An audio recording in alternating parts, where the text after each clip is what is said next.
The first blow came without warning. Captain Lyra Voss felt her cheek explode in fire as the massive claw sent her sprawling across the metal grating. Blood pooled in her mouth as she pushed herself up, vision swimming. Around her, the other human prisoners watched in silence, their faces masks of barely contained rage. Pathetic, hissed trainer Vexthal, his 6-foot frame towering over her prone form. The hegemony officer's chitinous exoskeleton gleamed under the harsh arena lights. Forearms folded in disgust. Your species claims to be warriors, yet you fall like insects. Lyra spat blood and rose to her feet, ignoring the ringing in her ears. The neural collar round her neck hummed with suppressed energy. One wrong move, and it would flood her nervous system with agony. She'd learned that lesson 3 days ago when she'd first tried to fight back. The Colosseum of Kethmer stretched endlessly round them, its crystalline walls reflecting the jeers of 10,000 alien spectators. Humans were the latest addition to the hegemony's gladiatorial entertainment, captured from the outer colonies during their brutal expansion. The lucky ones died in the first fight.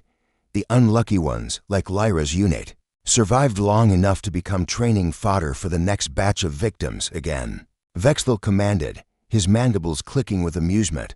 Show me this human tenacity your kind boasts about. Lyra's squad, what remained of the 47th Colonial Marines, stood in formation behind her. Sergeant Korvik Reams, his cybernetic arm sparking from yesterday's beating. Corporal Nia Drift, her left eye swollen shut. Private Jax Brennan, barely 18, trembling with suppressed fury. 12 others, all that survived from the original 47. They'd been elite soldiers once. The 47th had held the line at Proxima Station for 6 months against impossible odds. They'd bled for every inch of ground, made the aliens pay dearly for their conquest, but in the end, numbers won. The hegemony's planet crackers had turned their homeworld to ash, and the survivors had been dragged here to die for entertainment. I said again. Vexthal's primary arm lashed out, catching Lyra across the ribs. She felt something crack, but held her ground this time. The alien's compound eyes glittered with malicious pleasure. Perhaps you need motivation. He gestured to the arena's edge where a group of civilian prisoners huddled in cages, families taken from the agricultural colonies. Among them, Lyra spotted the Hendricks family, Marcus Elena, and their twin daughters. Barely 8 years old, the same family she'd failed to evacuate from Kepler-4 for to be.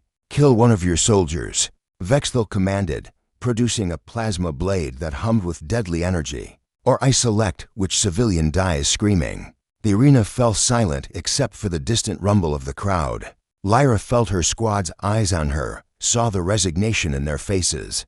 They'd all run this calculation before.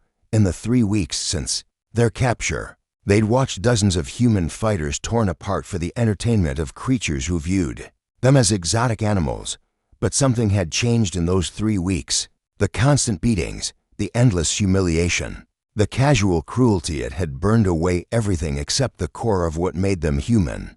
Not the nobility or the righteousness the propaganda feeds talked about. Something older, something that had dragged their species up from the caves and across the stars. No, Lyra said quietly. Vexthal's mandibles clicked in surprise. What did you say? I said no. Lyra straightened, feeling her ribs grind against each other. We don't kill our own. The trainer's laugh was like breaking glass. Then you condemn those innocents to, we don't kill our own, Lyra repeated, louder this time. Behind her, she heard Korvak's cybernetic arm whir as he clenched his fist. Nia shifted her weight, ready to move. Young Jax stopped trembling. Vexthal raised the plasma blade. Very well. Your defiance will make excellent theater. He turned toward the civilian cages. Guards, bring me the children first. That's when Lyra smiled. It wasn't a pleasant expression. It was the smile of an apex predator that had been playing wounded, waiting for the perfect moment to strike. The smile that had once made hardened pirates surrender rather than face the 47th Colonial Marines in battle. You know what the difference is between us and you? She asked, her voice carrying across the arena.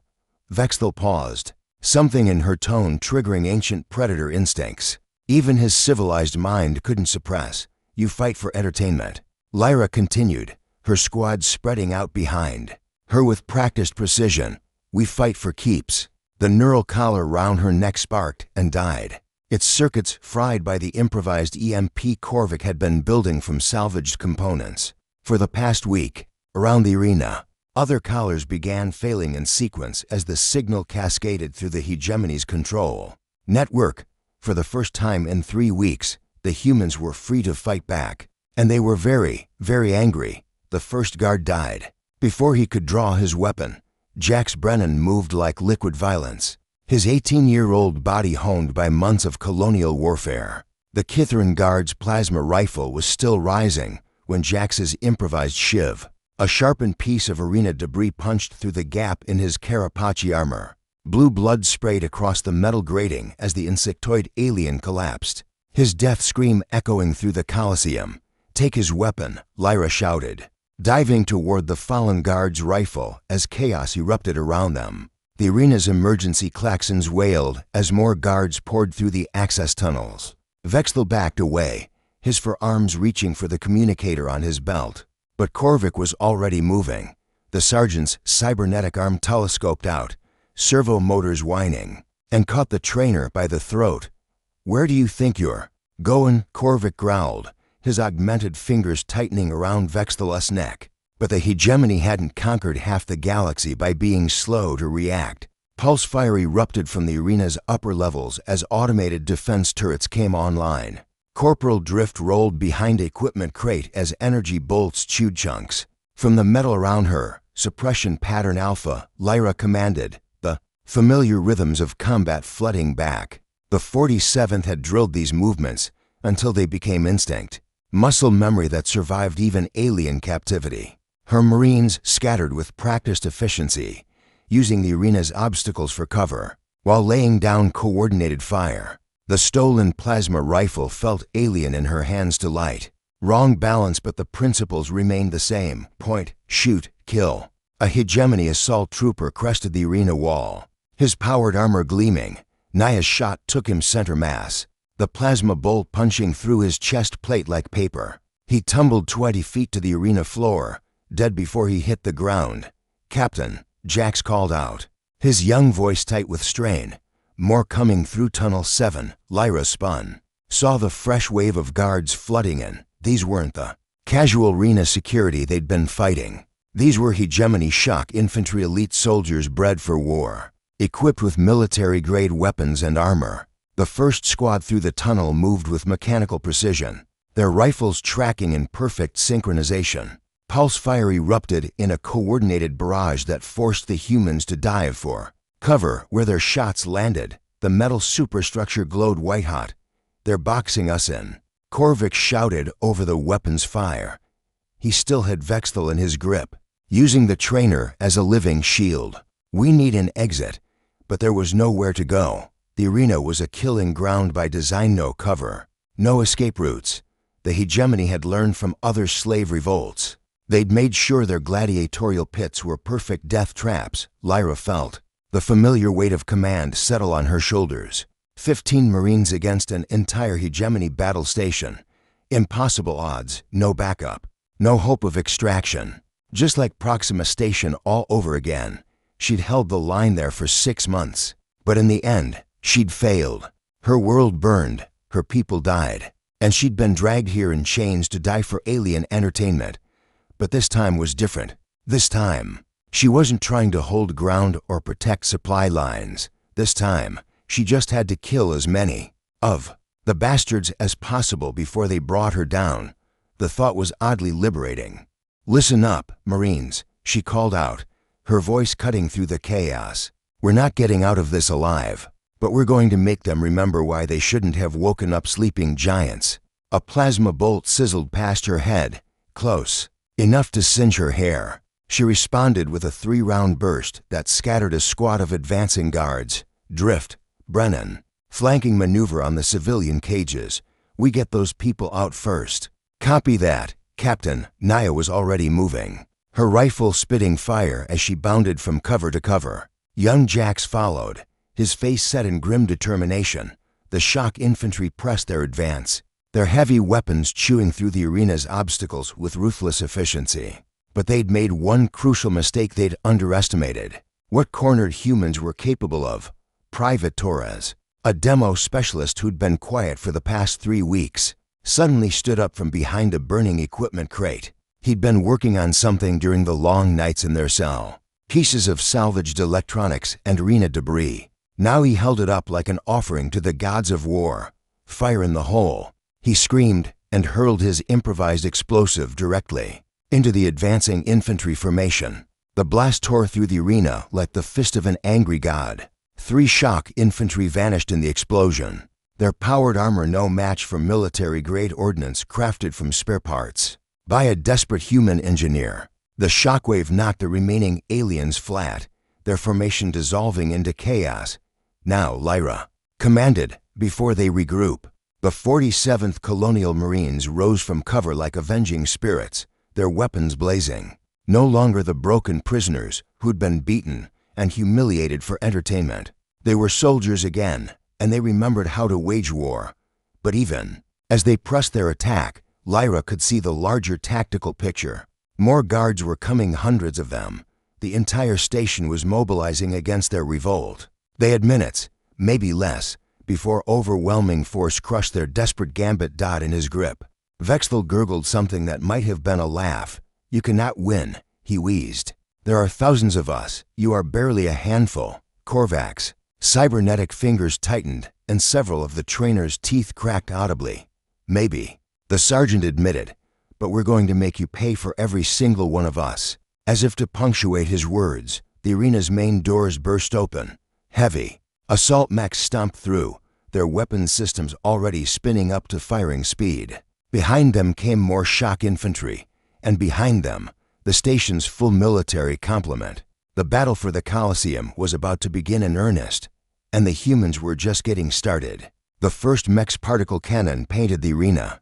In deadly light, Lyra Dove left as the beam carved through the air where she'd been standing, metal vaporizing in its wake. The superheated air singed her lungs as she rolled behind a support column. The stolen plasma rifle clutched against her chest. "Scatter pattern Delta," she commanded, but her voice was lost in the thunderous roar of heavy weapons fire. The hegemony. Assault mechs stood 12 feet tall, their quad-legged frames bristling with enough firepower to level city blocks. 3 of them had entered the arena, their sensors sweeping for targets while their weapon systems spun up with mechanical hunger. But the 47th had fought mechs before. Korvik released his grip on Vexthal and sprinted toward the nearest machine, his cybernetic arm extending into its combat configuration. The limb transformed with a series of mechanical clicks, revealing the plasma torch he'd installed after losing his original arm to shrapnel at Kepler Station. The mech's targeting system tracked him, but Korvik had already calculated its response time. He slid under its particle cannon just as it fired, the beam scorching the air above him. Then he was inside its reach, his plasma torch carving through the complex joint assembly of its front leg. Sparks showered down as critical systems failed. The massive war machine toppled forward, its pilot struggling to compensate for the sudden loss of mobility. That's when Private Chen, a small woman who'd been silent for most of their captivity, appeared on its back like a vengeful spirit. She'd been an explosives expert before the war, trained in the art of making big things fall down. Now she pressed her improvised charges against the mech's primary power coupling and smiled. The explosion lifted her 20 feet into the air, her body a broken doll against the arena's crystalline walls, but the mech died with her, its fusion core overloading in a cascade of brilliant destruction. 1 down, 2 to go. The remaining mechs had learned from their companion's fate. They spread out, using their superior firepower to deny the humans any chance of getting close. Particle beams swept the arena methodically, turning cover into superheated slag. Lyra watched her Marines die. Henderson, the Joker who'd kept their spirits up during the worst of their captivity, caught a particle beam center mass. He simply ceased to exist, his body vaporized in an instant of brilliant light. Rodriguez, who'd been planning to marry his girlfriend when they got back from deployment, took shrapnel from an exploding support beam. He bled out in Drift's arms, his last words a whispered apology to a woman who'd never hear it. Young Jax, barely 18 and full of fire, made it to the civilian cages before a mech's secondary weapons found him. He died shielding the Hendricks twins from the blast, his body a barrier between them and death. Each loss hit Lyra like a physical blow. These weren't just soldiers under her command, they were her family. They'd bled together, fought together, survived the impossible together. And now she was watching them die for her desperate gambit. But even as her heart broke, her tactical mind kept working. The mechs were powerful, but they had weaknesses. Their sensors were designed for open battlefield engagement, not close quarters combat in a confined space. Their weapon systems had minimum engagement ranges, and their pilots, for all their technology, were still biological beings with the same limitations as any other life form. "Torres," she called out to her demo expert, "those charges you've been saving now would be good." The man grinned, his face streaked with blood from a grazing particle beam. "Copy that, Captain." "Light 'em up." His remaining explosives arsed through the air, detonating against the arena's support structures. The Coliseum shuddered as critical load-bearing elements failed. Chunks of crystalline wall rained down, some of them crushing advancing infantry, others creating new cover for the surviving humans. But it was a desperate gambit. The explosions had weakened the entire structure. If they brought down too much more, the arena would collapse on top of them all. "Structural integrity failing," announced a mechanical voice in the hegemony's clicking language. "All personnel evacuate to minimum safe distance." The alien infantry began pulling back, but the mechs held their ground. Their armor could withstand a structural collapse. The humans could not. Lyra felt the trap closing around them. They'd given the aliens a bloody nose, but it wasn't enough. It would never be enough. In a few minutes, this would all be over, and the hegemony would go back to treating humans like disposable entertainment. Unless she changed the game entirely. "Korvac," she called out. "The power coupling you torched, can you reach the arenas main systems?" The sergeant's eyes widened as he understood her meaning. "Captain, that's suicide." "The feedback will. Can you do it?" He nodded grimly. "Give me 30 seconds. Lyra looked around the arena at her remaining Marines. 7 left, out of the original 15. All of them wounded, all of them facing certain death in the next few minutes. But they were still fighting, still making the bastards pay for every inch. "Listen to me," she said, her voice carrying despite the chaos around them. "In 30 seconds, Korvac's going to overload the arena's power grid. When that happens, every system on this level goes dark. The mechs, the turrets, the gravity plates, everything." Naya Drift, her face caked with blood and debris, managed to smile. "And then we show these alien bastards what humans do when we stop playing by their rules." The remaining mechs had clustered together, their overlapping fields of fire creating an impenetrable kill zone. But they were focused on the arena floor, not the superstructure above them. That was their mistake, because humans, unlike most species, were climbers. 10 seconds, Korvac called out, his cybernetic arm buried deep in the arena's power coupling. Electricity arsed around him as he bypassed safety systems that had been designed to prevent exactly what he was attempting. The aliens in the observation decks began to flee as they realized what was happening. But some the military commanders, the station administrators remained at their posts, unwilling to abandon their positions. They would regret that decision. 5 seconds, Lyra gripped her rifle and looked up at the Coliseum's crystalline dome. Beyond it, she could see the stars, the same stars that had watched humanity claw its way up from a single world to an interstellar civilization. The same stars that had witnessed their defeat and enslavement. Soon, those stars would see what happened when you pushed humans too far. "Now," Korvac screamed. The lights went out. Darkness. Total, absolute darkness as every system on the arena level died. Simultaneously, the hum of gravity plates faded to nothing.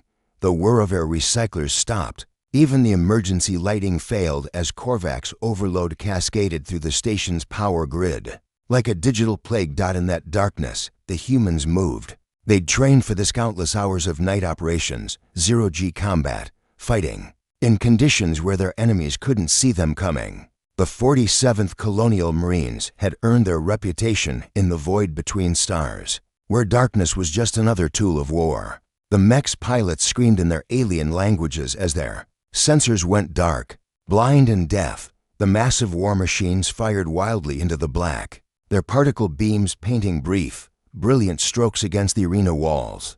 But the humans were no longer where they expected them to be. Lyra pushed off from the arena floor, her body following a trajectory she'd calculated during those crucial seconds before the blackout. Weightless in the failed gravity, she sailed through the air like a missile, her rifle spitting plasma fire at the mech's sensor ray.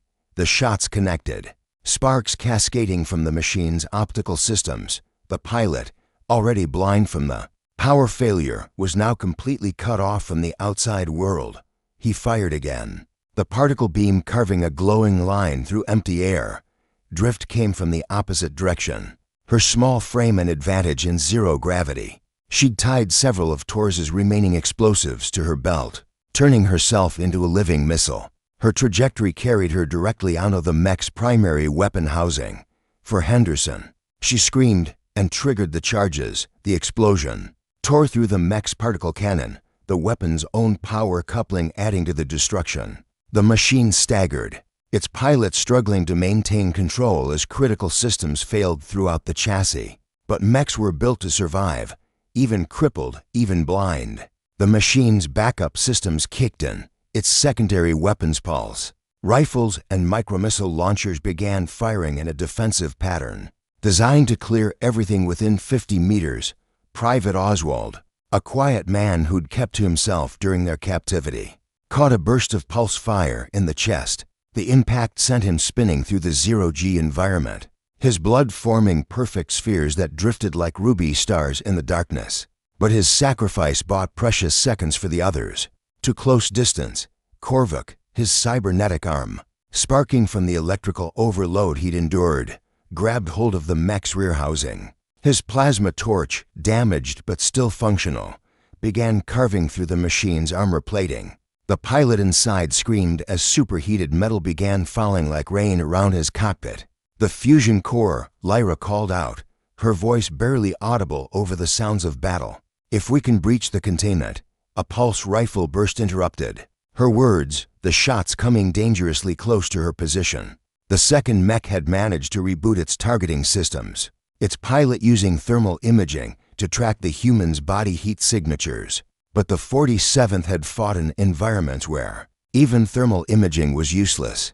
On the ice moon of Titan 7, they'd learned to mask their heat signatures using the corpses of their enemies. In the steam vents of Hades Station, they'd used the ambient heat to confuse sensor rays. Now, in the ruined arena, they used the lingering heat from weapons discharge and electrical fires to mask their movements. Torres, the demolitions expert, had been quiet during the firefight, while his squadmates engaged the mechs directly. He'd been working on something else, rigging the arena's structural charges, the ones used to reconfigure the fighting space for different events. "Captain," he called out through the chaos, "I can bring down the entire upper gallery, but anyone still in the arena." Lyra understood immediately. The gallery collapse would crush the mechs, along with the hundreds of alien spectators who'd been watching their struggle for entertainment. But it would also kill any human who couldn't reach the access tunnels in time. She looked around at her remaining Marines, 5 left, including herself, all wounded, all running on adrenaline and fury. In the observation decks above, she could see the heat signatures of fleeing aliens, but also the ones who remained, still watching their death struggle like it was entertainment. The decision was easy. "Do it," she commanded. Torres nodded and activated his charges. The arena shuddered as the support pillars holding up the massive observation gallery began to fail. Crystalline walls cracked with sounds like breaking thunder. Somewhere in the darkness, aliens screamed in languages she didn't recognize. "Move," Lyra shouted. "Everyone to Tunnel 7. The surviving Marines pushed off from various surfaces, their zero-G training allowing them to navigate the chaotic environment as the arena began to collapse around them. Behind them, the crippled mechs tried to follow, their massive forms struggling against the failed gravity systems. They didn't make it. The gallery came down like the judgment of an angry god. Tons of crystalline debris crashed into the arena floor, crushing the war machines like insects.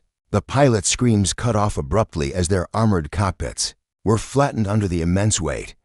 But the collapse didn't stop there. The gallery's destruction triggered a cascade failure throughout the Coliseum structure. Emergency bulkheads slammed shut as the station's computer systems tried to contain the damage. Atmosphere began venting through the cracks in the hull. Lyra felt herself pulled toward one of the breaches, the escaping air creating a powerful suction. She grabbed a piece of debris, her fingers finding purchase on the twisted metal as she fought against the inexorable pull of vacuum. Around her, the surviving Marines did the same. Korvac, his cybernetic arm locked around a support beam, Drift, using her combat knife as a piton to anchor herself to the wall. Torres, somehow managing to look pleased with his handiwork, even as the station began to tear itself apart around them. But they were alive. Against all odds, against impossible circumstances. For humans had just destroyed an entire section of a hegemony battle station. And they weren't finished yet. Through the chaos, Lyra could hear something that made her blood sing with savage joy. Alarms, lots of them. The kind of alarms that meant emergency protocols were kicking in throughout the station. The kind that meant their little revolt had become something much bigger. Because the Coliseum wasn't just an entertainment venue. It was also a training facility for hegemony shock troops, a prison for political dissidents, and a way station for military supply convoys. And thanks to Korvac's power grid overload, every security system on the station was now failing simultaneously. In the distance, she could hear the unmistakable sound of weapons fire, not the controlled bursts of guards suppressing a riot, but the chaotic cacophony of a full-scale rebellion. The other prisoners, the ones from a dozen different worlds, 100 different species, were finally fighting back. Captain Drift called out, her voice strained but determined. "I'm picking up calm chatter on the emergency frequencies. The whole station's going to hell." Lyra smiled in the darkness. It wasn't a pleasant expression. "Good," she said. "Let's go help it along." The corridor beyond Tunnel 7 was a war zone. Lyra pressed herself against the bulkhead as plasma fire erupted from both directions, the superheated bolts carving molten furrows in the metal walls. The station's emergency lighting flickered, sporadically, casting everything in hellish red shadows. To her left, a squad of hegemony security forces had barricaded themselves behind overturned cargo containers, their rifles spitting death at anything that moved. To her right, a mixed group of alien prisoners, Corellians, Vashti. Even a few of the crystalline Jektar fought with salvaged weapons and improvised clubs. The rebellion had spread like wildfire through the station's lower levels. Every species the hegemony had enslaved, every prisoner they'd tormented for entertainment, every being they'd considered disposable, all of them fighting with the desperate fury of those who had nothing left to lose. "Torres," Lyra called out over the weapons fire. "How many charges do you have left?" The demo expert checked his remaining explosives, his face grim. 3 shaped charges. Maybe 4 if I cannibalize the timer mechanisms. Not enough to breach the main armory. Through her tactical visor salvaged from a dead guard, Lyra could see the larger battle unfolding throughout the station. Red icons marked hegemony defensive positions. Blue showed rebel-controlled areas, and there were far too many red icons for comfort. The uprising had caught the aliens by surprise, but they were adapting quickly. Elite troops were moving in from the outer sections. Heavy weapons teams were being repositioned, and she could hear the distinctive whine of gunships moving into position outside the hull. "Captain," Drift's voice crackled through the comm. She'd taken position in an observation post overlooking the main concourse. "I've got eyes on the primary command center, heavily fortified. At least 2 companies of shock infantry plus automated defenses." Lyra felt the familiar weight of impossible decisions settling on her shoulders. The command center controlled the station's life support, artificial gravity, and external communications. If they could take it, they could coordinate the rebellion, maybe even call for help from any surviving human forces in the sector. But it was a fortress. Taking it would cost lives they couldn't afford to lose. "Movement in Section 7.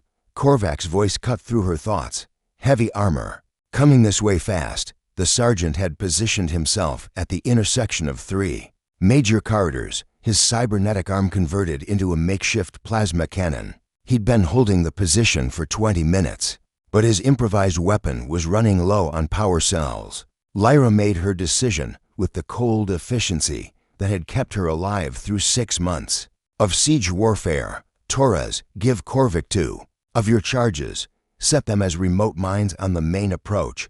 Drift. I need sniper support on the command center's outer perimeter. And keep those gunships busy. They can't be allowed to reinforce the ground troops. What about you? Captain, Drift asked. I'm going to find us some allies. The station's detention levels were a maze of holding cells and interrogation chambers. But Lyra had studied the schematics during their captivity. She knew where the hegemony kept their special prisoners, the ones too dangerous or too valuable to risk in the gladiatorial games. The first cell she breached contained a creature that defied easy description.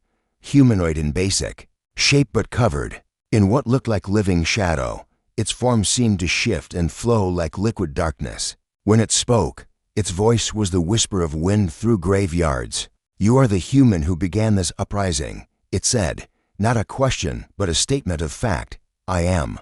Lyra replied, keeping her rifle ready. And you are? I am Whisper of the Void, last of the Umbral Syndicate. My people were exterminated by the hegemony 3 standard years ago. I have been waiting for an opportunity to repay their kindness. The creature's form solidified into something resembling a humanoid shadow armed with weapons that seemed to be made of crystallized darkness. I will assist you, human, but I claim the right to personally execute any hegemony command staff we encounter. Granted, Lyra said without hesitation. In war, you took the allies you could get. The next cell held a different kind of prisoner entirely. The Corellian inside was massive even by his species standards, 8 feet of scaled muscle and razor-sharp claws, but it was his eyes that caught Lyra's attention. They held the cold intelligence of a professional soldier. General Thakover, she said, recognizing him from intelligence briefings. The butcher of Kepler Prime. The Corellian's laugh was like grinding stone. I prefer strategic architect of defensive warfare, but your term is more honest. You are offering me freedom in exchange for assistance. I'm offering you a chance to kill the bastards who caged you. An appealing proposition. The general's claws extended with metallic clicks. I accept. By the time she'd finished liberating the detention levels, Lyra had assembled a strike force that would have given nightmares to hegemony intelligence analysts. War criminals, deposed dictators, terrorist cell leaders, and beings whose very existence had been classified as military secrets.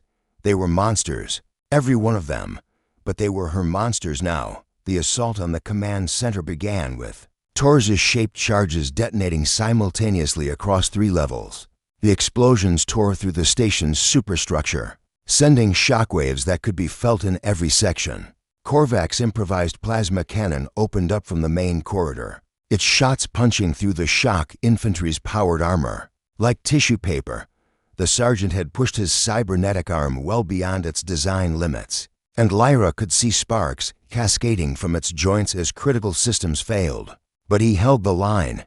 Drift's sniper rifle sang its deadly song from the upper levels, each shot claiming a hegemony officer or weapons specialist. She'd found a pulse rifle with an extended barrel and turned it into a precision instrument of death. Her shots coordinated with the ground assault to maximum effect. General Thakover led the frontal assault with savage efficiency, his natural weapons carving through enemy ranks while his tactical genius exploited every weakness. In their defensive positions, the Corellian fought with the calm professionalism of someone who'd spent decades perfecting the art of war. Whisper of the Void moved through the battlefield like death itself, appearing behind enemy lines to eliminate sentries and support personnel before vanishing back into the shadows. The creature's weapons seemed to drain the life from whatever they touched, leaving behind only desiccated husks.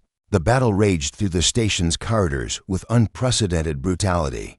Hegemony shock troops fought with the desperation of cornered predators, their weapons carving through rebel ranks with ruthless efficiency. But for every prisoner who fell, 2 more took their place. The uprising had become a tidal wave of violence that threatened to consume the entire station. Lyra led her mixed force of humans and alien rebels through the maze of corridors, fighting for every meter of ground. The hegemony had superior weapons and armor, But the rebels had something more valuable: the fury of the oppressed finally given a chance to strike back. The casualties mounted on both sides. Private Chen, the quiet explosives expert, died holding a corridor junction against 3 squads of enemy infantry.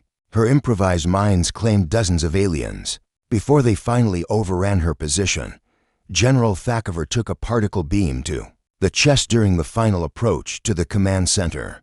The massive Corellian continued fighting even as his life's blood painted the corridor walls, his claws finding alien throats until the very end. But they pressed forward, through the smoke and fire, through the screams of the dying and the thunder of heavy weapons.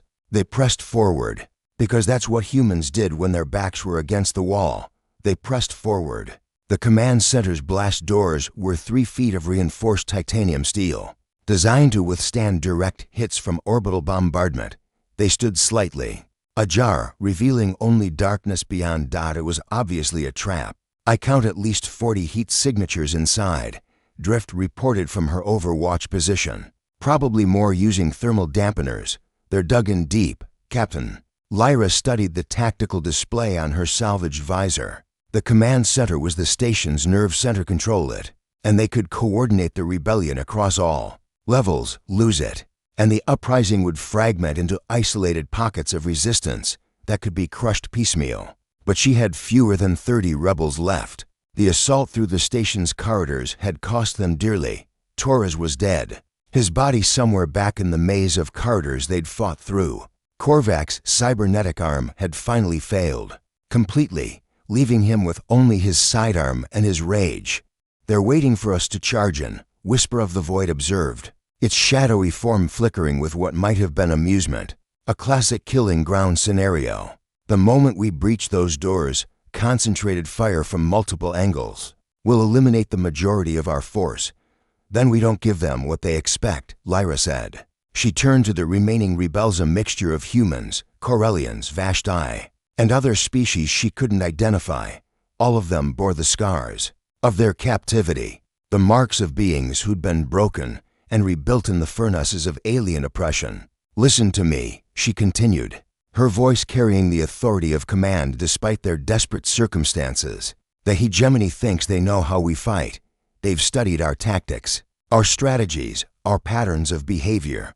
They're expecting a frontal assault, a heroic charge into their prepared positions." She smiled, and several of the aliens took an involuntary step back. There was something in that expression that spoke of violence barely held in check, of predatory instincts honed by generations of warfare. "But they've made one critical error in their analysis," she said. "They think we're fighting to win. They think we're fighting to survive. They think we're fighting for freedom or justice or some other noble cause." She hefted her rifle, checking the power cell out of habit. "They're wrong. We're not fighting to win anymore. We're fighting to make them pay. And there's a universe of difference between those two things." Korvac understood first, his scarred face splitting into a feral grin. "You want to make them remember us." "I want to make them remember what happens when you corner a human," Lyra corrected. "I want every hegemony officer who survives this day to wake up screaming our names. I want them to look at their own species and wonder if they have the same capacity for absolute, remorseless violence that we do." The plan was insane. It was brilliant. It was the kind of tactical decision that only made sense when you'd already accepted that you were going to die. They split into 3 groups. Whisper of the Void would use its shadow abilities to infiltrate the command center's ventilation systems, striking at the defenders from within their own fortifications. Drift and the remaining snipers would create multiple firing positions throughout the surrounding corridors, forcing the enemy to divide their attention. And Lyra would walk through the front door. Alone. "Captain," Korvac said as she prepared to advance, "this is suicide." "No," she replied, checking her weapon one final time. "This is mathematics." The blast doors groaned as she forced them wider, her boots echoing in the sudden silence. Beyond lay the command center, a vast circular chamber filled with control stations, tactical displays, and enough firepower to level a city block. 40-3 hegemony personnel waited inside. Elite soldiers, technical specialists, and command staff, all of them armed, all of them ready. Lyra walked into their midst like she owned the place. The first shot came from her left, a young hegemony officer with more courage than sense. Her return fire took him center mass before his body hit the floor. The plasma BOLT continued its trajectory, striking a control console that exploded in a shower of sparks. Then the real shooting started. The command center erupted in chaos as every weapon in the room opened fire simultaneously. Plasma bolts, pulse rifles, particle beams, enough concentrated firepower to atomize a small building. The air itself seemed to catch fire as energy weapons discharged in overlapping patterns. But Lyra was no longer where they expected her to be. She moved through the crossfire like a dancer, her body following paths calculated in the microseconds between muzzle flashes. Duck, roll, fire. Sidestep, pivot, fire. Every movement economical, every shot lethal. A hegemony captain raised his rifle, tracking her movement. Drift's sniper shot took his head off before he could complete the motion. The body collapsed across his control station, blue blood shorting out critical systems. Whisper of the Void materialized behind a cluster of technical specialists, its shadow weapons draining the life from 3 aliens before they realized death had found them. It vanished again as return fire chewed through the space it had occupied. But there were too many defenders, and they were too well positioned. Lyra felt something hot punch through her left shoulder, spinning her round. Another shot grazed her ribs, leaving a burning line across her combat vest. She kept fighting, because that's what humans did.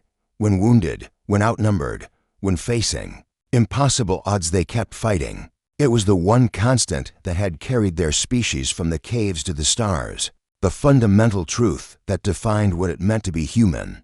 The battle for the command center became legend in the making. Security footage would later show a single human warrior moving through a room full of elite alien soldiers like an avatar of destruction. Every movement calculated, every shot precise, every decision made with the cold efficiency of a predator that had evolved in a universe that didn't care about fair fights. But even legends have limits. Lyra felt her strength fading as blood loss took its toll. Her vision began to blur at the edges, her movements becoming sluggish. Around her, the surviving defenders began to close in, sensing weakness. That's when Vextel stepped out from behind a command console. The trainer had survived the arena collapse, his chitinous exoskeleton cracked but intact. In his 4 hands he carried weapons that hummed with barely contained energy. Military-grade equipment reserved for the hegemony's elite forces. The famous human captain. He hissed, his mandibles clicking with malicious pleasure. So persistent, so resourceful, so ultimately futile. Lyra faced him across the ruined command center, her rifle raised despite the pain lancing through her wounded shoulder. Around them, the surviving hegemony personnel formed a loose circle, their weapons trained on her position. "You have cost us dearly," Vextel continued, advancing slowly. "Hundreds dead, critical systems destroyed, our control over the prisoner. Population shattered. All for what? A few moments of defiance before the inevitable. For this," Lyra said quietly. She pressed a button on her salvaged communicator, and every screen in the command center came alive with feeds from throughout the station. Rebels fighting in the corridors, prisoners breaking free from detention cells, hegemony forces retreating from multiple sectors as the uprising spread like wildfire. "You wanted to know what makes humans different," she continued, her voice growing stronger despite her wounds. "It's not our technology or our tactics or our individual strength. It's that we refuse to stay down. You can beat us, cage us, torture us, kill us, but you can't make us quit." Vextel raised his weapons, energy crackling along their barrels. "Then let me teach you the futility of that philosophy." The trainer's first shot would have vaporized her head if she hadn't been expecting it. Lyra threw herself sideways, her wounded shoulders screaming in protest as she rolled behind a control console. Return fire from the surrounding guards chewed through her cover, sending fragments of metal and ceramic flying. But she was exactly where she needed to be. The command console contained the station's primary communication array, a quantum entanglement transmitter capable of reaching across interstellar distances in real time. With the right access codes, she could broadcast their rebellion to every human ship, every colonial outpost, every surviving military installation in the sector. Her fingers flew across the alien interface, muscle memory from her intelligence, training guiding her through the unfamiliar systems. Behind her, weapons fire intensified as the hegemony forces realized what she was attempting. Stop her. Vexthal screamed, his voice cracking with panic. She cannot be allowed to. The transmission went live just as his particle beam carved through the console's housing. But it was too late. Across the galaxy, on 1,000 human worlds, the signal was received and decoded. Captain Lyra Voss of the 47th Colonial Marines, broadcasting from the heart of a hegemony battle station, her words carrying across the void to reach the ears of her own species. This is Captain Voss. We are not defeated. We are not broken. We are still here, and we are still fighting. Find us, avenge us, and remember, no matter how dark it gets, no matter how impossible the odds, humans don't surrender. The signal cut off as Vexthal's second shot found its mark. Lyra felt the particle beam punch through her chest like liquid fire. The impact lifted her off her feet, sending her crashing into the ruined communication console. Blood filled her mouth as she struggled to breathe, her vision swimming in and out of focus. Around her, the hegemony forces began to close in, their weapons trained on her broken form. Finally, Vexthal hissed, his mandibles clicking with satisfaction. The great human warrior, brought low at last.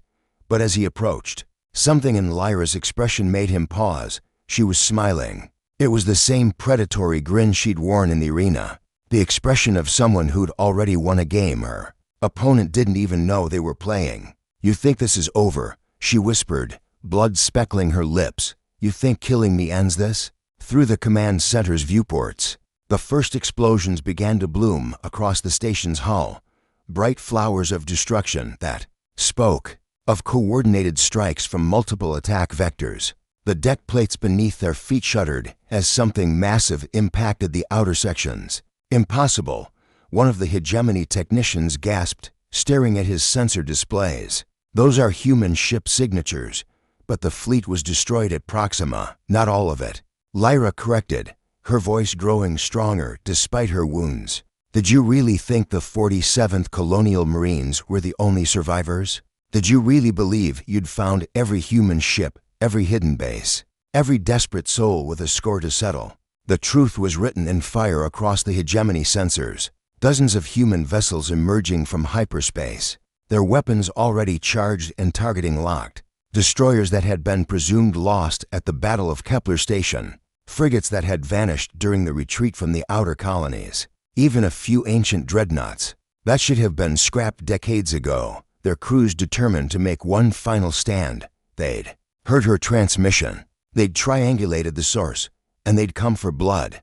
"Admiral Kane to Coliseum Station." A voice crackled through the communication array. "This is the UES Retribution. You have something that belongs to us." Vexthal spun toward the communications console, his forearms dancing across the controls as he tried to establish contact with Hegemony Command. "This is Trainer Vexthal aboard Coliseum Station. We are under attack by human forces. Requesting immediate reinforcement." "Negative," came the cold reply. "Coliseum Station is a prison facility. It has no strategic value. You are ordered to destroy all prisoners and sensitive materials before the humans arrive." The trainer's mandibles clicked in disbelief. "But there are thousands of personnel aboard this station. You cannot simply abandon. The hegemony does not negotiate with terrorists." The voice interrupted. "Carry out your orders."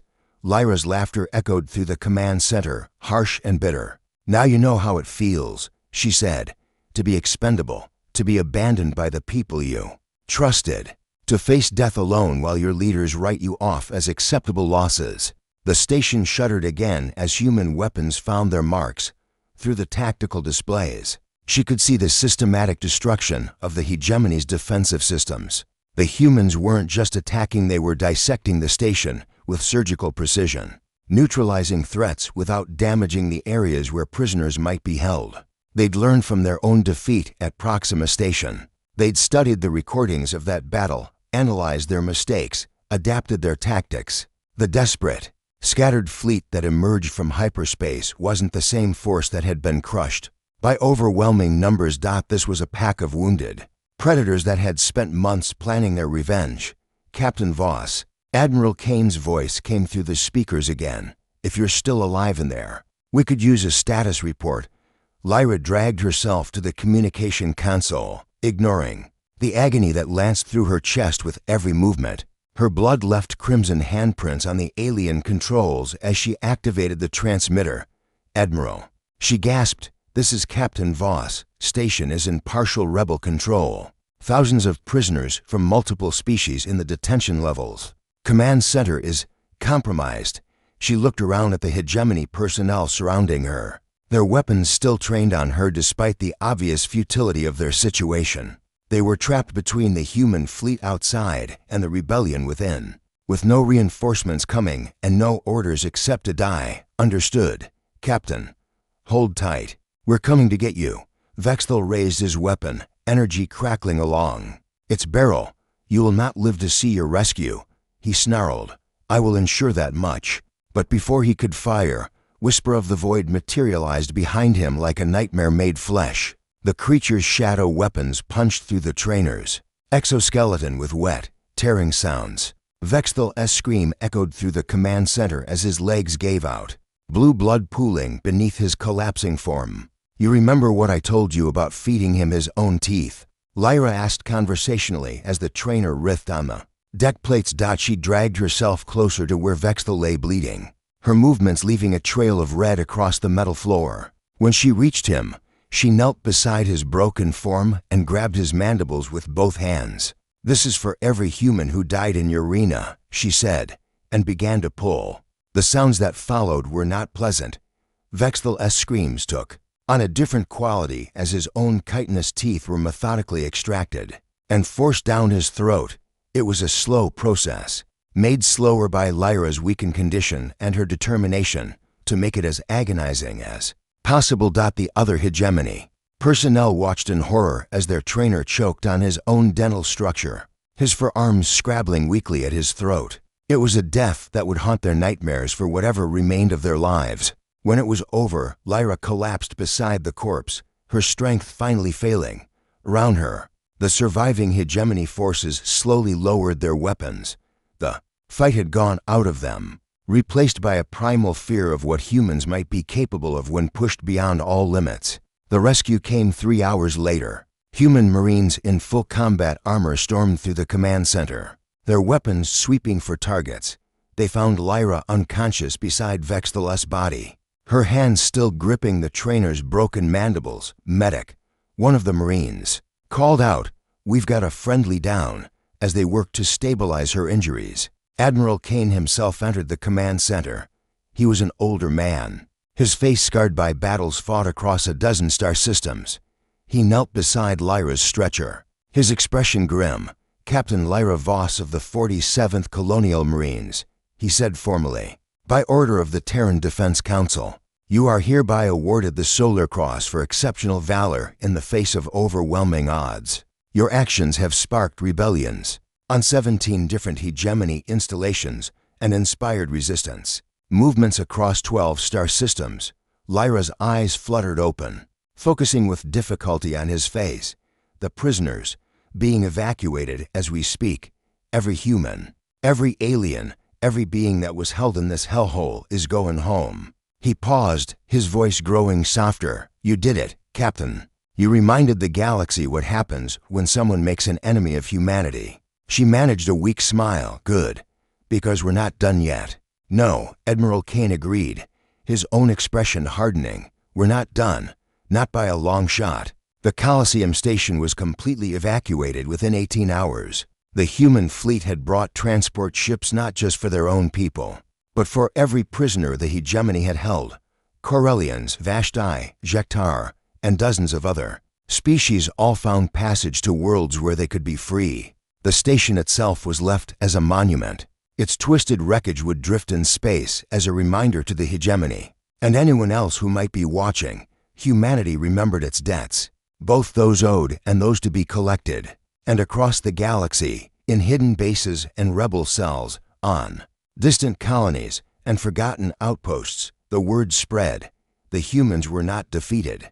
They were not broken. They had taken the worst the hegemony could dish out, and they had turned it into a weapon. The war was far from over, but for the first time since the fall of Proxima Station, humanity had hope. And that, as the hegemony would learn, was the most dangerous weapon of all. 6 months later, Captain Lyra Voss stood on the bridge of the UES Vengeance, her new command. The ship was one of dozens being constructed in hidden shipyards throughout human space, each one designed for one purpose: to make the hegemony pay for every human life they'd taken. She wore her scars proudly, now the mark left by Vexthal's particle beam, the lines carved by alien claws, the evidence of what happened when someone made the mistake of thinking humans would stay down. "Captain," her communications officer reported, "we're receiving distress signals from the Titan 7 mining colony. Hegemony forces are moving in." Lyra smiled, and her bridge crew felt a familiar chill. It was the same predatory expression she'd worn in the arena, the look of a hunter who'd found fresh prey. "Set course for Titan 7, she ordered. "Maximum. Burn, and send a message to the hegemony fleet." "What should it say, Captain?" Her smile widened. "Showing teeth. Tell them the 47th Colonial Marines send their regards." The ship jumped to hyperspace, carrying its cargo of righteous fury toward another battlefield. Behind them, in the cold depths of space, the wreckage of Coliseum Station continued its eternal orbit, a monument to the price of underestimating humanity's capacity for both suffering and revenge. The galaxy would remember, and the hegemony would learn that some sleeping giants should never be awakened. Because when humans decided to stop playing by the rules, the game changed for everyone.